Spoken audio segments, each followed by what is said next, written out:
Ladies and gentlemen, we are back for another episode of the ABJ Podcast, episode 25. We are climbing up that ladder. Only been doing this since October, 25 episodes in. It's been a journey. But before I get into my guests or anything like that, we got some housekeeping to take care of. Links for me, if you want to support, are all below. I'm not going to go through the whole spiel. You've heard it before. There's Patreons, there's merchandise, there's all that cool stuff that you can use to support. Links below for that, as well as my guest, and as well as any shows you can catch me at in this next upcoming months. So that's what the first one I want to get up here. Let's get rid of this slider real quick because it blocks everything. Yep, and we're gonna put a StreamYard comment up. First thing is gonna be Night of Steel for Saturday, February 11th at the Falcons Nest in 403 Hudson Valley, Mayfield, Pennsylvania. Doors at 6, bell time 7:30. Front row, I believe, is sold out. General admission still available. And this is a collaboration between High Ground Pro Wrestling, brand new High Ground Pro Wrestling, and Smash Master Wrestling. And it's going to be a benefit show for Adina Steele and Philly Mike Swanson. Their links are below. You can show them love and support. They have subscription services as well as merchandise, or just follow them on social media and show them some love and tell them you're thinking about them and wish them both speedy recoveries. And then I have more shows this month coming up. I'll be in Nutley, New Jersey next weekend. That show is sold out. I'll be in Rio Grande, Jersey in the week after that on the 25th.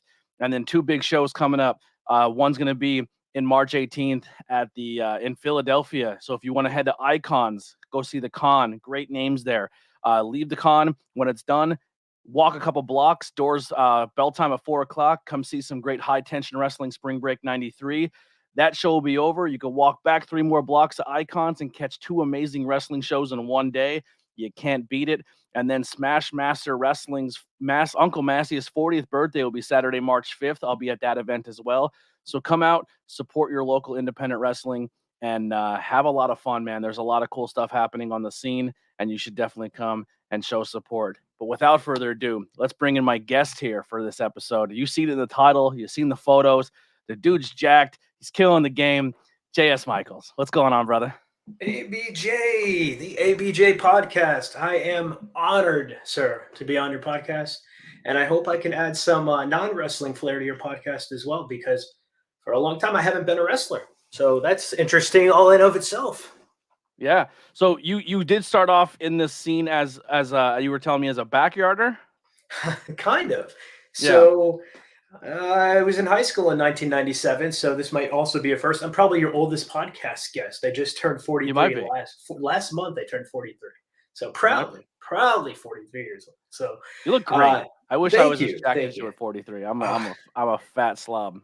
Takes a lot of work, man. It's a lot of sacrifice, and not different than what everybody puts into being the wrestling business to begin with, right? You sacrifice all day, every day, man, even to just get this whole thing rolling. But to talk about 1997, I was in high school, started working at McDonald's. So McDonald's is actually the birth of Valley Championship Wrestling, and that is the birth of a lot of the things you see today in wrestling in Northeast PA. So it all started when I was working at McDonald's and I heard a bunch of kids in Old Forge High School, 1997 class of 97 graduate. We all decided to do wrestling in the backyard. Actually, they had started it and I joined it. And there were a few names that you might know today that are still going that were part of that federation. And it was called, now get ready for this, the most backyard name ever, Extreme Hardcore Championship Wrestling. Extreme Hardcore XX69 Backyard Bloodbath. Squared, right? Yeah, 90s, baby. Yeah. Love it. Yeah. And so everyone drew those cool S's that were all the cool S's. You know what I'm talking about? Yeah. I do. Yep. Yeah. Because we were all, everybody that was teenagers in the 90s came up in the 80s. So we were all a little bit edgy rock to begin with. Mm-hmm. So we had to put that extreme, super, mega hardcore. And then ECW, of course, didn't help. I mean, that's where, we all wanted to be like ECW and Attitude Era, right? So wrestling in backyards to what ended up being, when I officially looked this up on the internet, underground wrestling. So how do you bridge the gap between underground and backyard wrestling, right?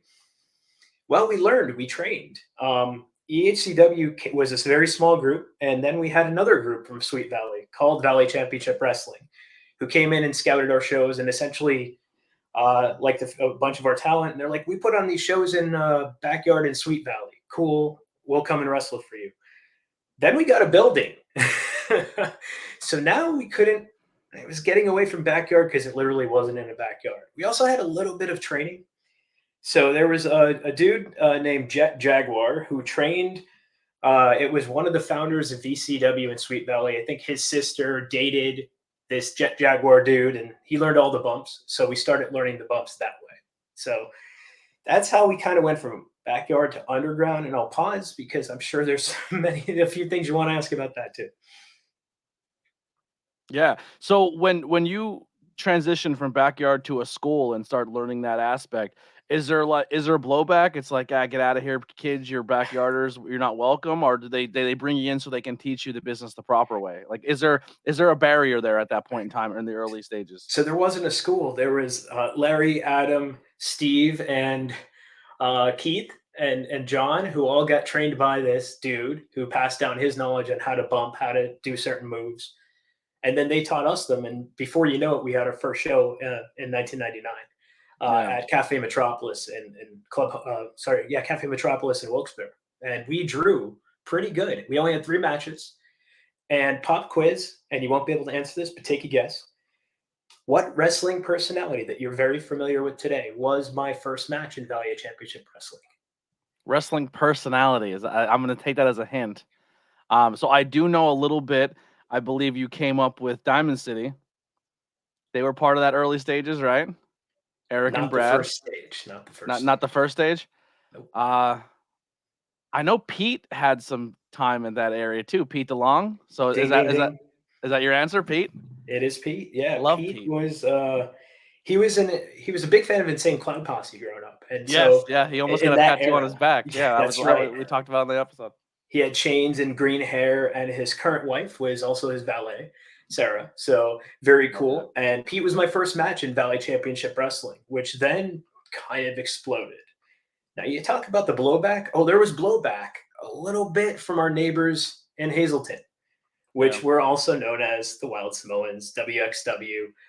And it's funny because we were big fans of them. We would actually go to their shows, and we formed a fan club called the Snapmare Fan Club. So 19 of us would go in, populate most of our shows, and pop only for Snapmares, just for the hell of it. We just like going there, and we like to interact with their folks. But if you ask them back in the day, even if you ask Trotsky, like, yeah, they were fucking backyarders. Like, that's how we started. But it was I feel like I get the stigma, right? So like when you're running a company and you have to go through everything through the state and you have to go through everything in the proper channels and you have to spend money that realistically you probably shouldn't have to spend as a wrestling organization, and then you have backyard kids who are kind of circumventing the process and not paying for training and not paying for this, and they're just kind of doing it on their own way. I can see the blowback a little bit, and but I feel like that those organizations should try to talk to those kids like, hey man, like we like what you do. Let's bring you in and train you properly instead of like becoming outcasts. You know what I mean? Because most backyarders, I'm gonna assume, are like, the punk rock kids who are like, listen, I can't afford 400, $500 a month to go to your school. I'd love to. I would love to be a part of the Wild Samoans, but I just can't afford it, man. I just can't. But it's still my dream, and I want to chase this dream. Yeah, we weren't rich kids by any means, so we couldn't afford whatever they wanted to charge, nor could we afford to drive to Hazleton to train. And then like we kind of got to the point where we're like, screw you and screw what you're doing. Like, we respect you, you do your thing, but we don't want to be a part of that. We want a revolution, right? So in some way we were inspired by ECW, and we were ring crew for ECW on one of the shows or a few of the shows up in the Kingston Armory.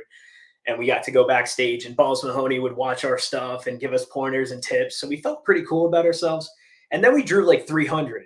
Like, we packed Cafe Metro wall to wall with people. Now, granted, the tickets were $3, and we used to really heavily ticket, flyer all the shows that they used to do there at Cafe Metropolis.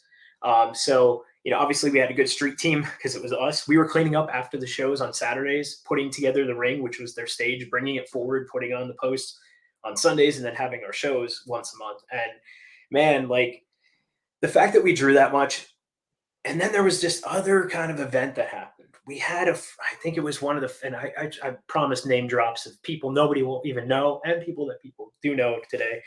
There's a dude named Referee Dan Mills, and I think Dan Mills' cousin worked at I think it was the FU Arena then, the First Union Arena, which is now Mohegan Sun Arena. Well, Hmm. WCW had a show there, and they left behind their entire format, scripted promos, how to run a show. I wish I had the copy. I don't even. Maybe somebody does. I never. Maybe Frank Nardone, Frankie Angelini, our local historian for VCW, has a copy, possibly. But it showed us how to run a professional show, and that's how we did it. We had formats moving forward. We had promos, and then we had a lot of rehearsals, right? So I know back in the day, it was a lot of calling it on the fly, not a lot of we're going to go out there and we're going to run through the script. Yeah, Well, no Savage no. Steamboat where he's calling you at 4 a.m. Walk me through 7 through 15 one more time. Now, I did have a tag partner who was heavily into that, but everybody else not so much. And then we started to do these like rehearsals, so almost like a theater, right? We're going to do these staged fights. We're going to practice certain moves a couple times a week, and then we're also going to we're going to critique each other. No, you got to go back and change that. You got to change that spot. So it was a little bit more choreographed as we moved into like the probably fifth, sixth, seventh show. Because we realize more people are watching. Like we need a more crisp product. We want people to really like our brand, and we ended up getting a following of and for indie standards, indie standards today, it's pretty good. We probably average about somewhere between 150 to 75 to 150 people a show. So not too bad. As a backyard company that now has a venue at this point in time in the 90s, you're putting more effort into most companies that are trying to run today. Yeah, right. It's crazy to think about. Like, we had a group of 50 people involved, from the people that sold merch. People pressed shirts, VCW shirts. They'd go to the local thrift store, buy a bunch of marked down shirts, and then press the VCW logo on them manually.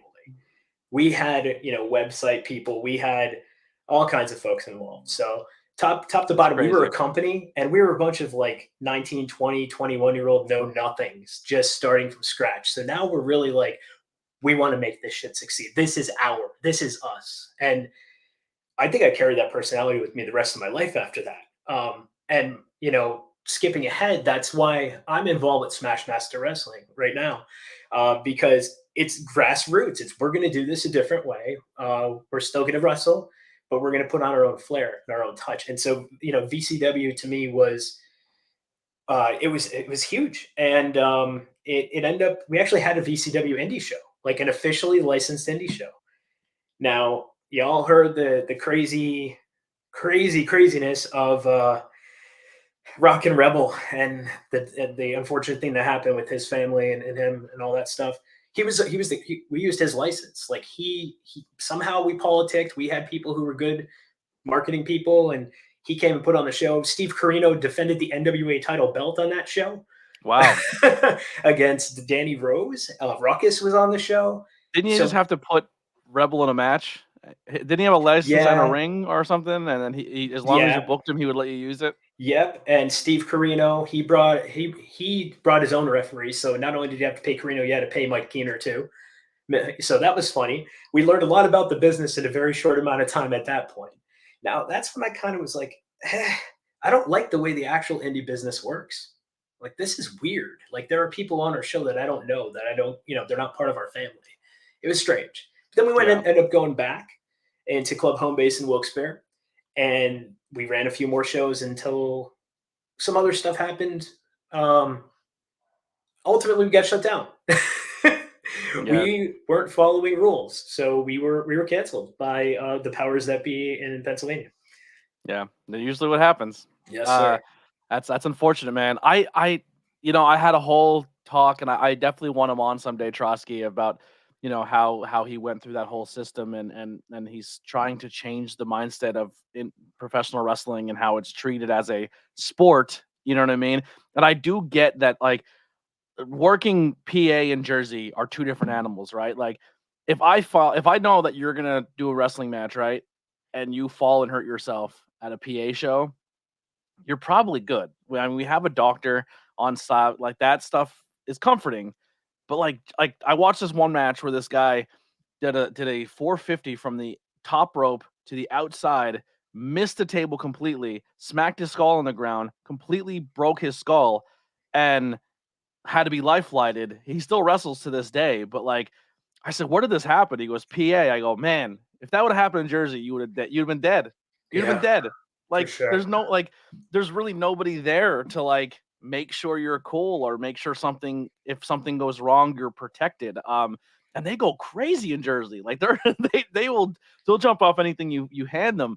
But it's just like, so I do understand that aspect of an athletic commission and having a doctor and stuff, but I don't think you should have to pay an athletic commission to run a show or have a license and stuff. Like I don't know, man. It's It's just it's weird to just me. another mafia in Northeast PA, right? We Exactly. all That's we all exactly know a what it guy is. who knows a guy, and we all also know the athletic commission very well, especially after Dude, what happened even 20 years doctors sometimes you show up, you're like, "That's the doctor?" And they're like, "Yeah." I'm like, ago.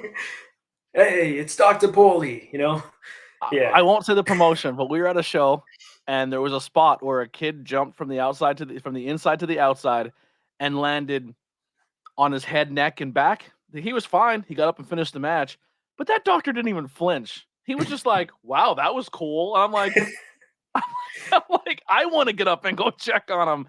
And the doctor was just like, "I'm getting paid. I'm sitting in this Yeah. chair. I ain't moving." You know what I mean? So like, Yeah. there's different weird things, but yeah, it's PA is very interesting. But It's brutal. yes, so that venue you guys ran at, is that still an active venue? Is that still something that's Oh, being used? so we ran in Cafe Metropolis, and then we were kicked out because allegedly we put a hole in some wall that a band did the night before. So then we had to find Club Home Base. It was like just a huge like warehousey kind of venue. We were on the first floor at that point. And then eventually, when we came back and tried to do things a second time as Valley Wrestling Alliance, we wrestled on the top floor. And Mm, then they got rid setting of a the ring up building. there, that'd be great. Yeah, no, it was awesome. And they actually, Joey Davino, Joe Trisho, he promoted a lot of shows as like just hardcore bands and all kinds of stuff. Like Posy Fest, I guess, was a really big thing. And I was never into that kind of music, but I guess they drew like a ton of people. So when we weren't wrestling there and the guys weren't wrestling there, they were basically pulling in people to do music shows. And, again, we had an entranceway that doubled as a stage for bands, and we were used to that by then. We had it down on how to build it. It was probably constructed in like 2 weeks or less, and then they were up and running. And unfortunately, that didn't last either. In the middle of all this, though, some of us actually did get trained. Okay, but we didn't go to school because there weren't any. Right? There wasn't Shikara yet.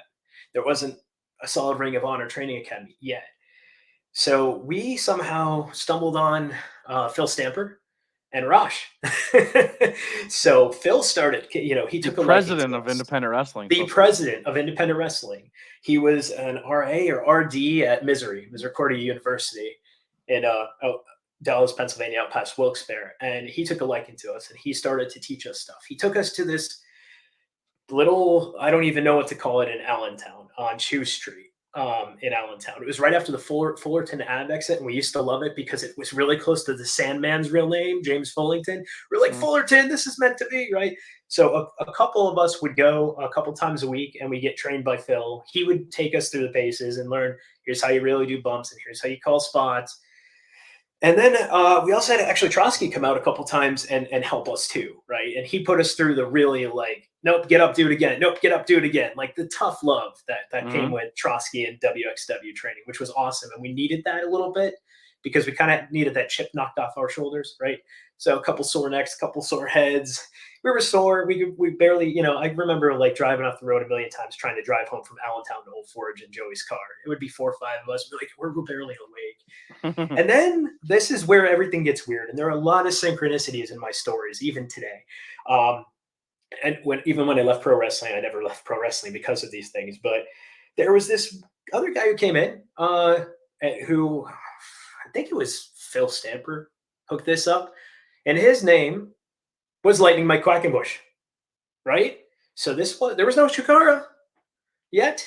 There was us getting trained by Lightning Mike Quackenbush. And then there was this other group of people who I came to know were some of the originals of Chikara that also got trained by Lightning Mike Quackenbush. So he taught us a bunch of stuff. He taught us some lucha stuff, and he prepared us for our that indie match that we were just talking about to go back to. He's the one who taught us how to do that kind of style of wrestling and how to like really play the crowd. And, he has this whole way of teaching about like, you got to crescendo and it's like, you got to build the crowd up and build the crowd up, but boom, and then bring him back down. Like he had that passion for the story of wrestling. And I think that's where a lot of us got. Did he teach you the Forbidden Chikara special? No, because there was no Chikara. I mean, we might have unknowingly taught him that. I don't know. I just So like that storyline. He knows the move. He knows yeah, how to get out of it.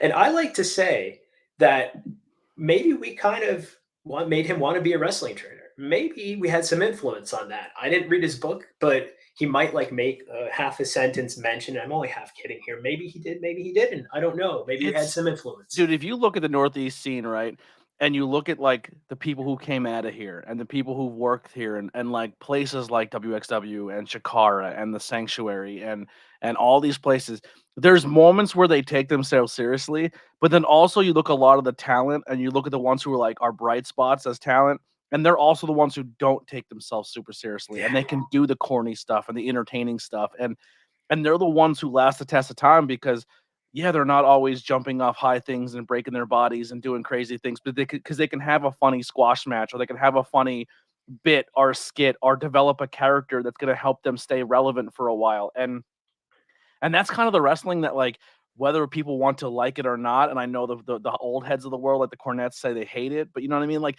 but yeah, that's what is fun about the professional wrestling scene, and so much of that came out of the Northeast area. You know what I mean? Like, yeah. every time I see best friends on TV or I see like stuff like that, you're like, that's like Northeast wrestling all over it. Like that came from our area. You know? It really did, and even more so than some people might know that are listening. So, the best friends. Hey, Orange Cassidy, name drop. He was part of a group that Rosh brought into our group. So it Hmm. was him and Lucky and Danny, Dan Champion, Lucky 13. Like they all I almost wore joined my this Dan thing. Champion shirt for this podcast as well. My I, old I was tag team going partner. through my shirt and I almost grabbed the damn champion, but the Prince Ahmed was on top. Amen. The Dan Champion one's tie dyed, so it just stands out in the Yeah, pile. Yeah, yeah.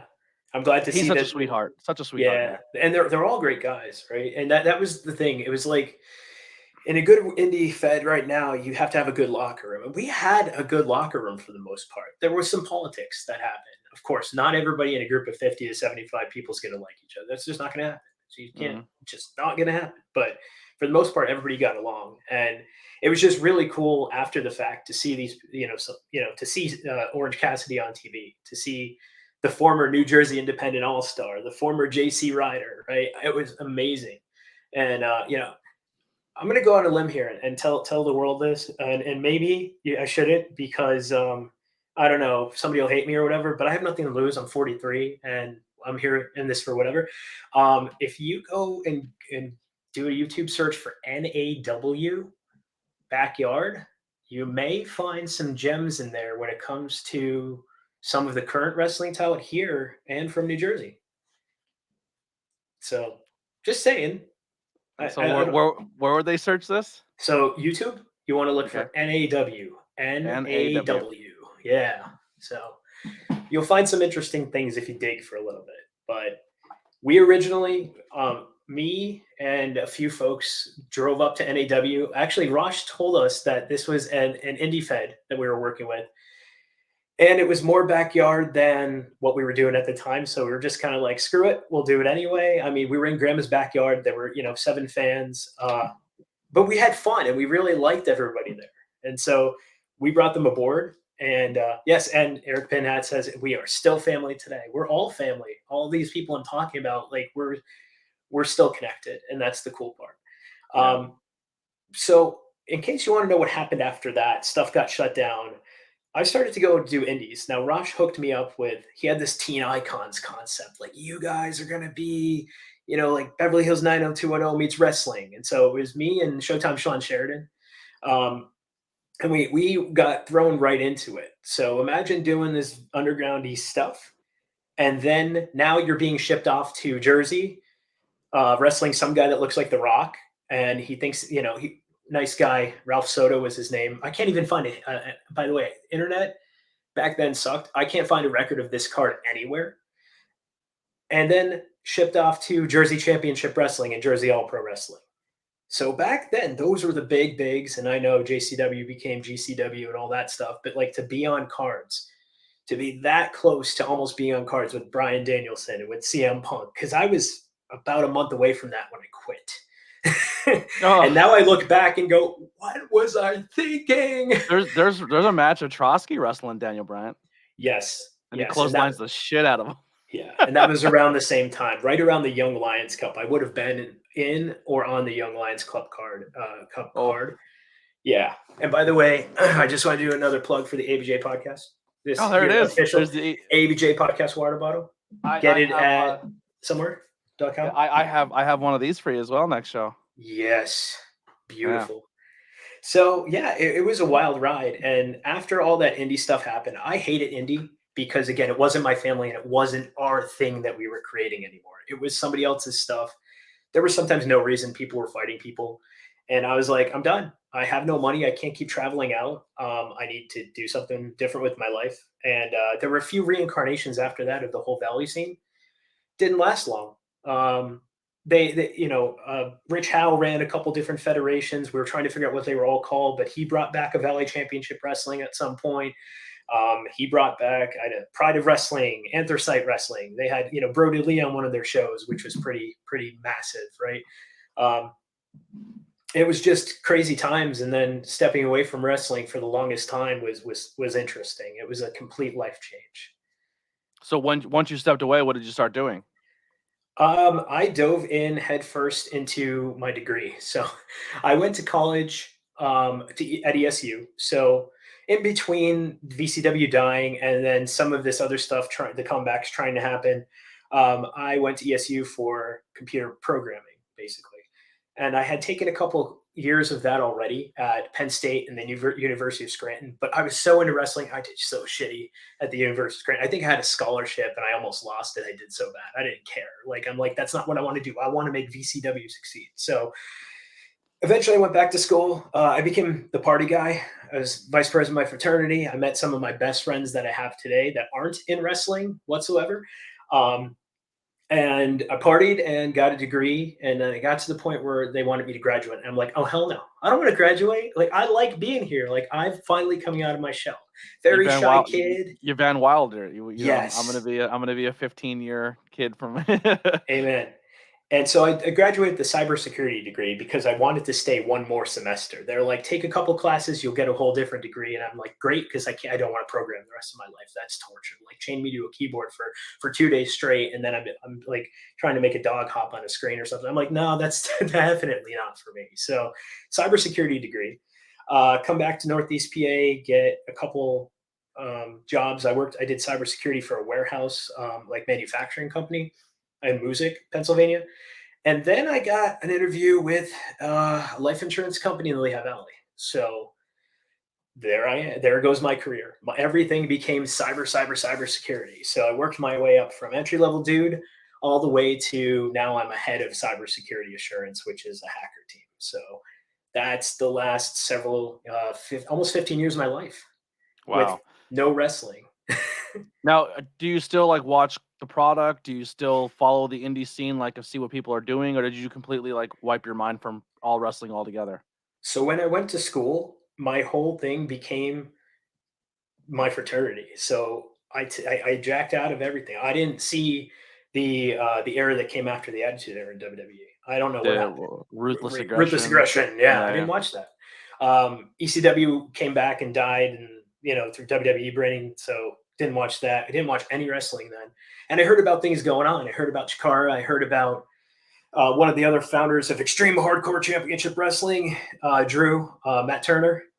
I heard him going through the Ring of Honor Academy and getting to do some cool stuff. And I kind of watched from afar, and I would get, random messages from people from time to time, keeping me, up to date and just really seeing things explode. So I was I've really marked out for the things my people were doing, totally marked out, but didn't pay attention to the rest for the longest time. So, yeah.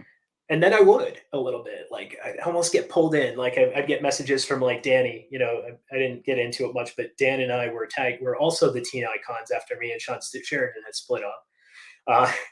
Me and Dan would ping me. And when I moved to Lehigh Valley, they live across the bridge near Phillipsburg, New Jersey, some of them.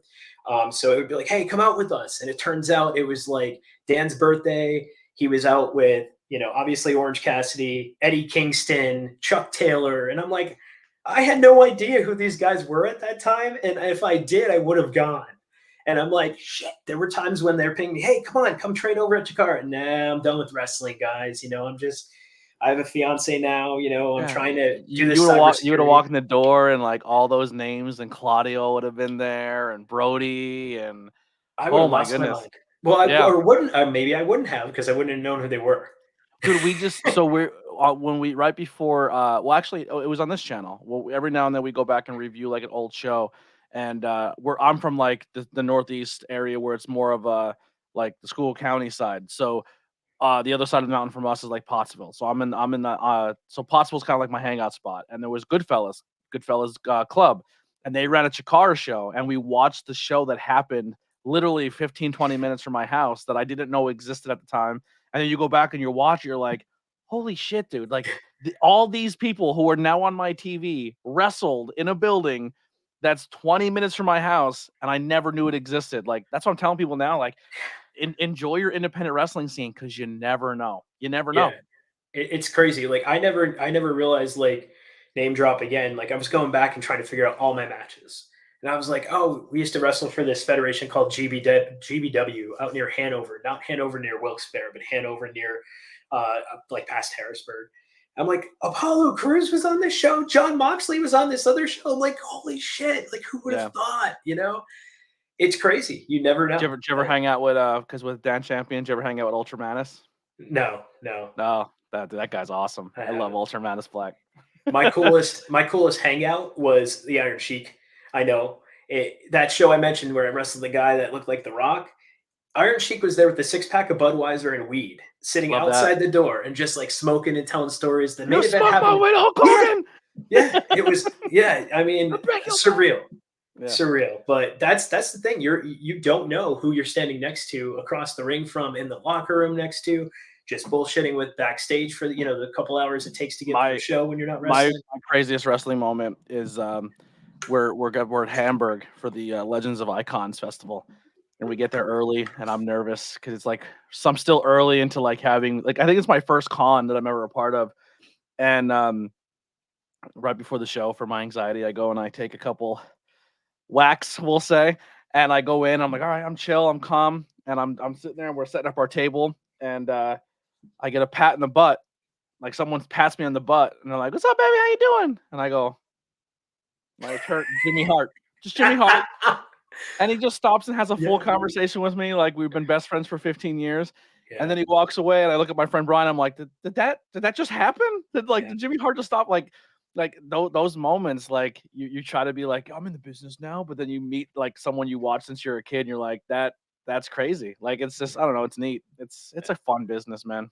Yeah, it certainly is. And I'll tell you what, and since we're getting into the business, one of the reasons I had to come back to wrestling was, you know, I wanted to help out Rosh, and I definitely wanted to be involved somehow.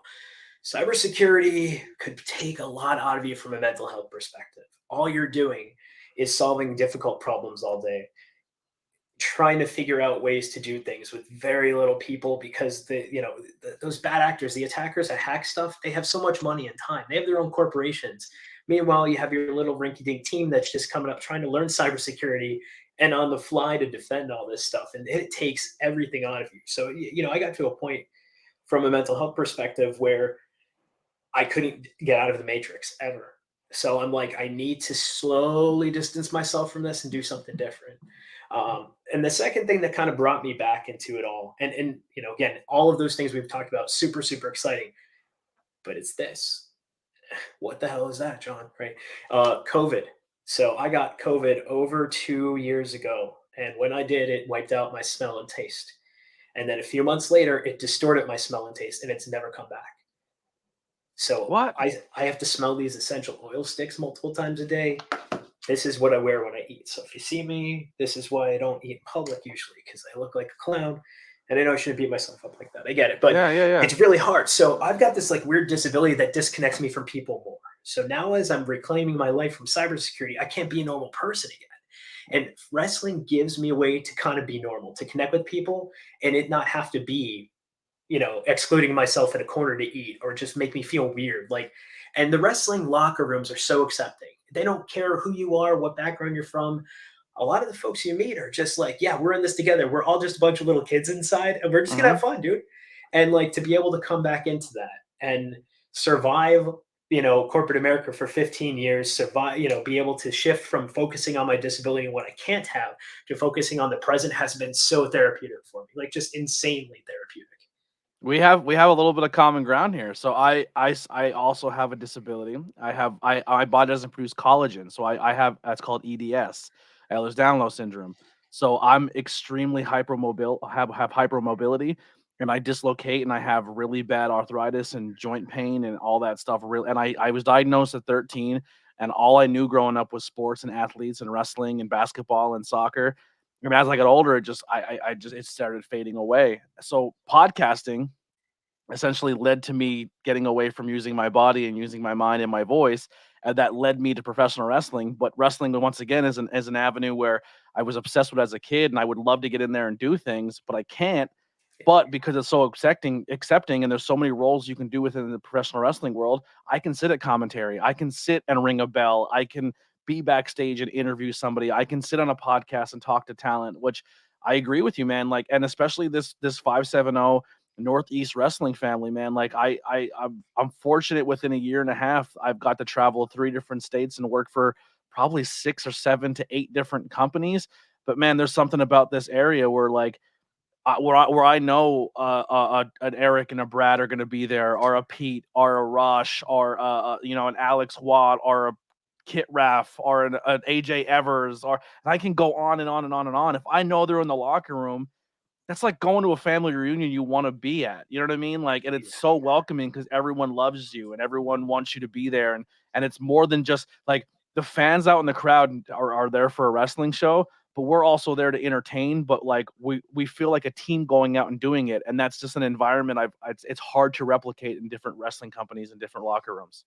Yeah, I mean that's why we do it. And my fiance Lindsay, she helps out a lot and with Smash Master, she's helping with production, but she's also she helps the chief. We call her the chief financial officer. She takes the tickets and makes sure that everybody gets their money. Rosh gets his money.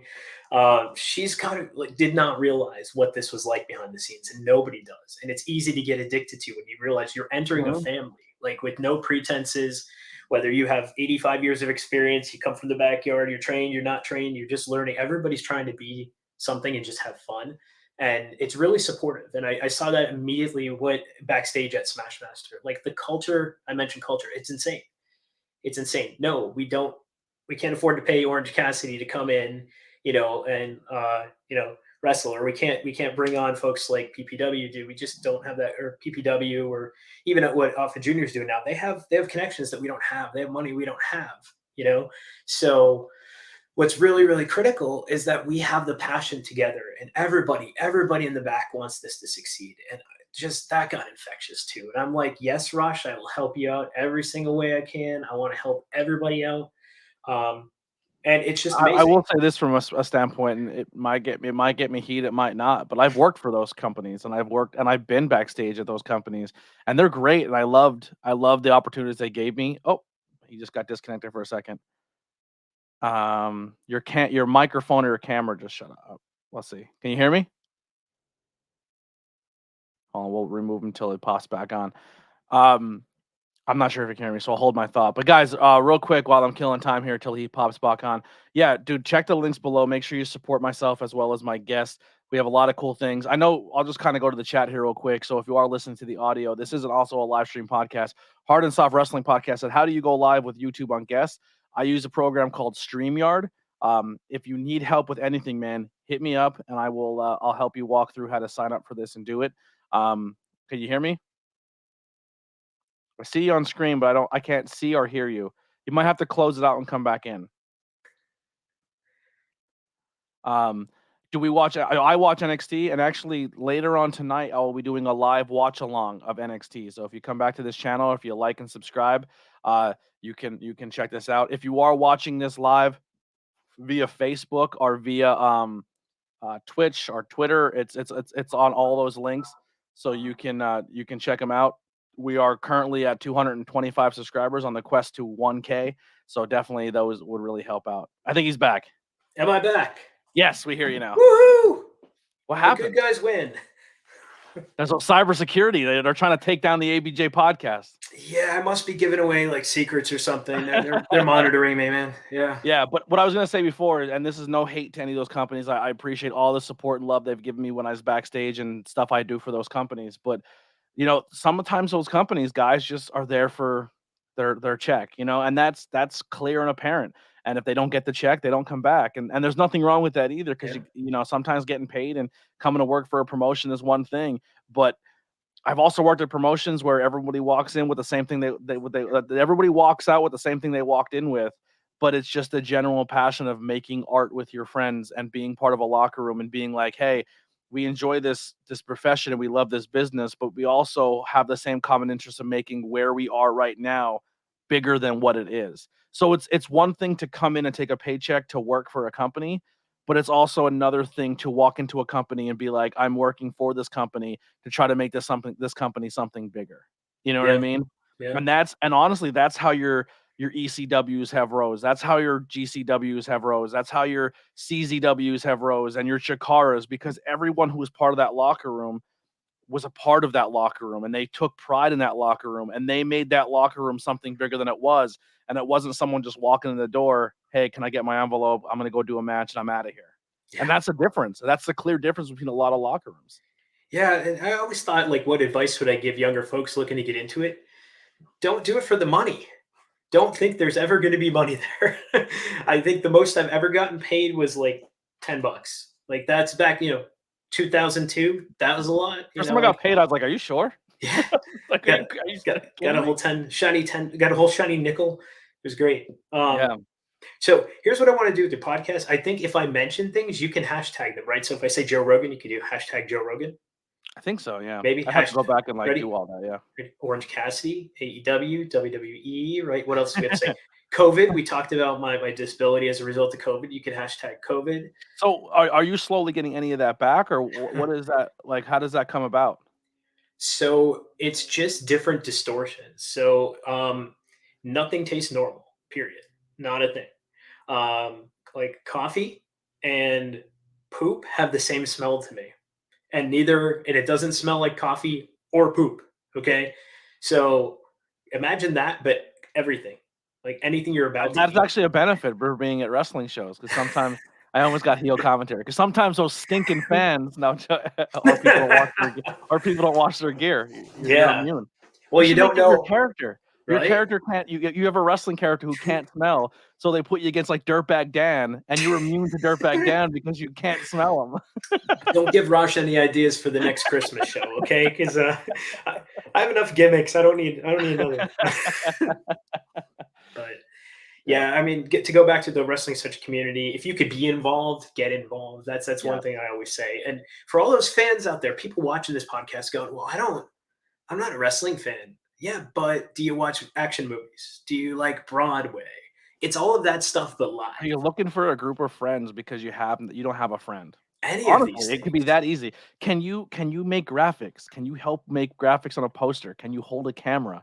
Can you collect a yeah, ticket? right? There's so much you can do, and I promise you, if you get in the door doing those things, you're gonna meet a culture of people you're gonna love and cherish for the rest of your life. Amen, amen. And what was it? Silvio Dante quoting movie. Once I thought I was out, they pulled me back in, and Yep. that's it. Every once in a while, Rosh will be like, "Hey, you're doing a thing here with this and that sanctuary," and I'm like, "I'm not a wrestler anymore, but I'm a wrestler now again." So I Mhm. guess you don't stop learning how to ride bikes, right? But Yeah. everybody who can go to a wrestling show, a local one, support them, right? Yep. They're your mom and pop businesses. WWE, I saw NXT mentioned, they've got so big, such huge budgets. They have a lot of choices. They have a lot of options. We're just kind of limping by. Every indie's kind of limping by, just trying to get to the next show, trying to figure out how to get enough to make it to the next show and the next show and the next show, so we can all keep living our dreams. Yep. So NXT was essentially picked clean from ROH, and ROH was essentially picked clean from the Northeast wrestling scene, who all yeah, came from the independent wrestling backyard areas. You know what I mean? Um, and we're gonna keep feeding them, yep. ABJ. We're gonna keep feeding them. We Feed got them up. talent coming up like crazy. Like when I saw, when This guy I right here. You're yeah, gonna see this Prince Prince. Ahmed. One, Woo! I mean, I met him backstage. Couldn't be a nicer guy.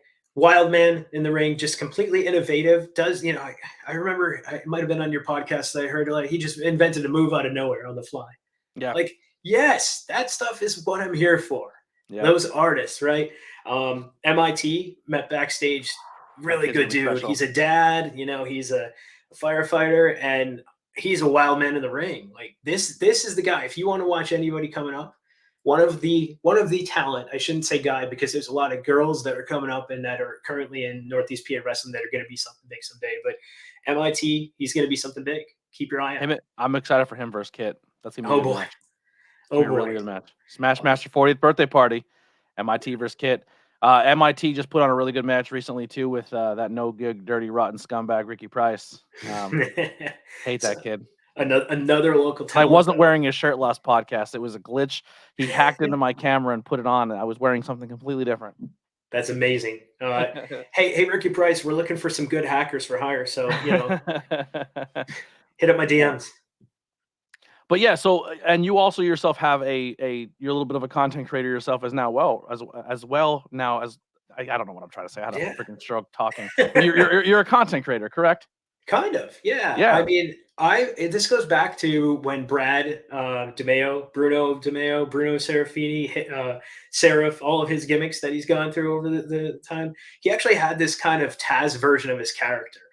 And we took a Kiss song and I remixed it, cut it up, and kind of took out all the Kiss parts and kept the guitars and stuff.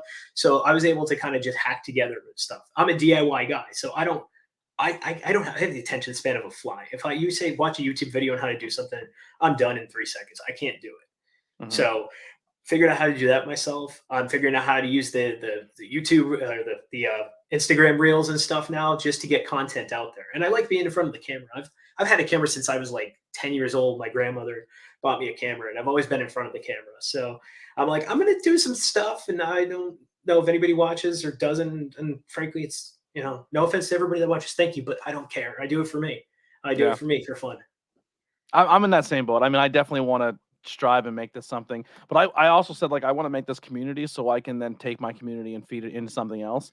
So if I can get a couple thousand subscribers and they're all over the world and they can go and subscribe to a YouTube channel that I do commentary for or a company I pride myself in and helps them get some views and people fall in love with the same people I'm watching every weekend, that's my goal to grow my brand.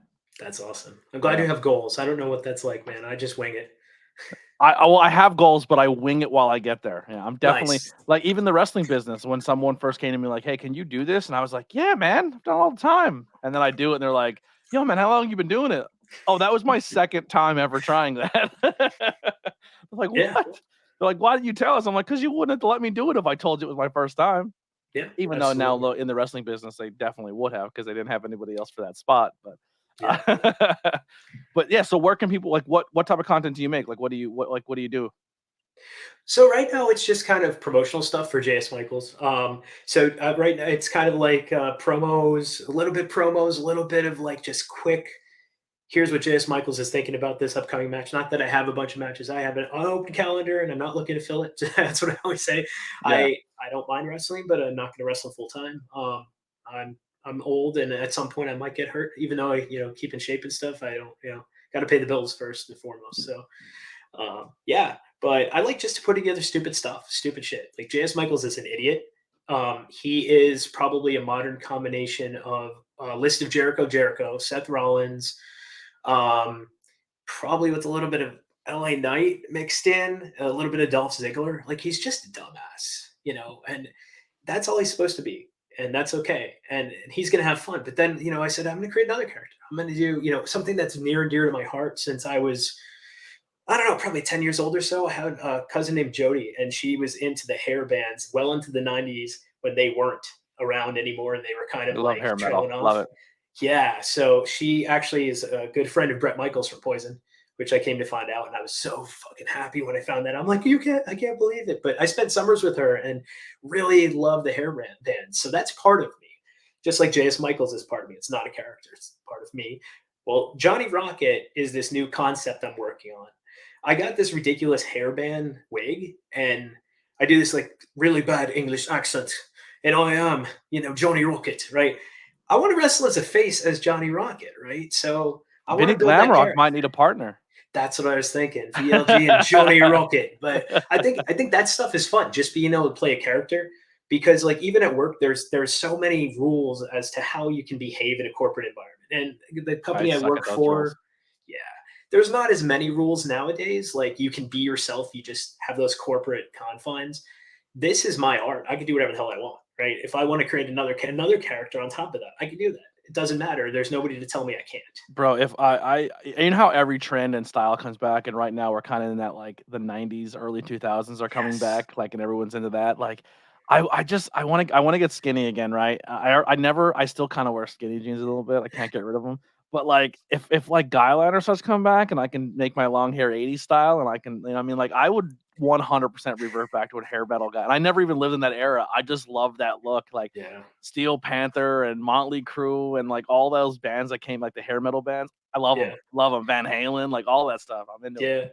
Yeah. And look, I mean, I'm such a big fan of the '90s and early 2000s, and really the whole 9/11 situation sent the country in a total different direction for so long. Like it's so Yeah, refreshing. We can come back and just start to really enjoy life and just rock out, right? So, yeah, and then I mentioned J.S. Michaels. He's an extension of my character too. That I can't be at work or in the real world. He's your early version of Troll, right? He's not going to slap the fans' hands, right? And he's going to do stupid shit like over the top battle royal. I'm sorry, J.S. Michaels. He got 2 pinfalls in an over the top battle royal. Who else can say that besides the experienced J.S. Michaels, right? I So, like when they have battle royals where you can pin or submit a guy. I think they're entertaining. yeah, Monster Man tried to do it to Yokozuna and then got thrown out. yep, Macho Man is historically the worst guy in a Royal Rumble of all time. He's just terrible at it. He's terrible at Royal. One of the greatest wrestlers, but he's the worst at Rumbles. Um, yeah. Anything else? I mean, we're getting close to the end here. If anyone is yeah, watching live and you have any questions, anything you want to add in there, please put them out there. And I'll kind of give you guys, and I'll let you be part of this as well. The rundown. So right now we have you on. Then next on this Thursday, I'm going to be two interviews back to back with Philly Mike Swanson at 3 o'clock, and then at 5 o'clock yo, Riley Crow. nailed Uh, it. then then on Sunday will be Angel Metro. Then on Valentine's Day, I'll be eating some chocolates and having my dinner date with Alex Watt. The Nice. following Thursday will be with Paige. Then I'll have the boys from Welcome Back Podcast on. Then we'll be ending the month with Shelby, and then the very end of the month will be the one and only Adina Steele. So very, That's very exciting wow. month. A lot of our good friends on this podcast. The entire month of March is booked. I have all of March is good to go. I have everyone booked. We're still doing 2 a week for the month of March. April is still open, but I'm not sure yet if I'm going to do 2 a week in April or if I'm going to dial it back to one a month Nice. on that. But already in the chat, not really a question, more of a statement. Shelby Waters says, "I'm excited to beat you up on Saturday." Not a chance, Waters. You see, she comes across as this like cool surfer chick type thing. Guess what? Shelby Waters is actually a heel in disguise. I've seen her distracting referees. I see the attitude there. She's going to try to cheat to win, and I'm going to do whatever I can to stop that from happening. We're going to take her surfboard, throw it in the back, and she's going to be chasing it backstage. She won't even have a chance to enter the match. I'm not. J.S. Michaels is not worried about Shelby Waters. I actually made a prediction during a Shelby Waters match because every now and then I like to throw little quirks in there to mess with people on commentary, and I knew a few people were watching that were we'll just say right wing leaning politicians. So when she came out, she had all the blue like lights behind her, and she's the blue wave, Shelby Waters. And I said the blue wave is going to be taken over in a couple weeks, and then and they actually did. Like the red wave Uh-oh. never happened, and I was Yeah. like, that's because Shelby Waters won them, and I think it was like her first win too. On in the ring at Sanctuary, so it was pretty funny. Yeah. Hunter said, if you can give any piece of advice to a young JS Michaels, what would it be? Believe in yourself, kid. Nobody believed in me. That was part of why I stopped wrestling to begin with. I didn't have somebody to tell me keep going. That was like an experienced person. People would be like, "Yeah, you're pretty good," and all this stuff. That like in my echo chamber. But my Mhm. family was like, "What the hell are you doing?" I dated girls whose families and friends made fun of me for doing this. So I got pushed out because nobody believed in me. But I would have said, "You can do it, man. You can do it. Keep going. Keep going. You got this. You're okay." Yeah. And don't really listen to your outs. Like if you have your tribe of people and it's not something that everybody else is into, if it's not hurting anybody, who cares what other people think? Like Yeah. you're not going to sit there and tell me not one person in in their lifetime at one point in time was not a pro wrestling fan. And if you tell me you weren't, you're a liar. And if you tell me you don't like professional wrestling, but you do like other things, I'm going to say, "Oh, what do you like?" I like MMA. Oh Yeah. yeah, who's some of your favorite? Oh, I love Conor McGregor. Oh, you mean the guy who's trying to be Ric Flair? Okay, tell me how you don't like pro wrestling. Yeah, yeah. You know what I Oh, mean? it's fake. It's Yeah. fake. Oh, Oh, okay. you like NFL, but you don't like pro wrestling? How about every single time a professional wrestler guy makes a sack or they do something, what do they reference? Pro wrestling. It's part of it's more in pop culture than people think it is. It's Yeah. more intertwined in our world and it's the most honestly. You want to sit there and brag about baseball and basketball? Pro wrestling is the most American thing ever created, and it's the only thing that has transitioned from America to other parts of the world and was adopted by the entire world. Yeah. And the other thing I would say is everybody, this goes out to everybody out there. Find your own group of people that will support your dreams. Yeah. Don't worry about the rest, right? Don't worry about the haters. They're hating because they're jealous or because they have their own insecurities. Don't worry Yeah. about Find yourself a Diamond City War Machine. Find yourself a them. Pete DeLong. Find yourself a Rosh. Like find people who are it does help that they're from the 570, but find people who are literally like that. They're gonna tell you when you're wrong, but also lift you up when you need it and tell you when you're doing the right thing as well. And that really helps. And that's why I'm very thankful of being part of the 570 and being part of this family and this group and meeting you, man. We met at like Smash Master show, and here we are, just chilling. Now we're going to bars and stuff together. It's a good time. Absolutely. And I promised we'd talk about non wrestling stuff when we did that. So I want to get more people to watch because this is not just a show about wrestling, a podcast about wrestling. This is about life. This is about stories. This is about watching people live their dreams and figuring out the nuances of having to wear a clip and just all the things you would never know about people. This is Hmm. podcasting. Joe Rogan will drop again. I learn about people on Joe Rogan podcast that I wouldn't normally ever meet. You're going to meet so many diverse people on here doing different things. You mentioned Paige. She's not a wrestler.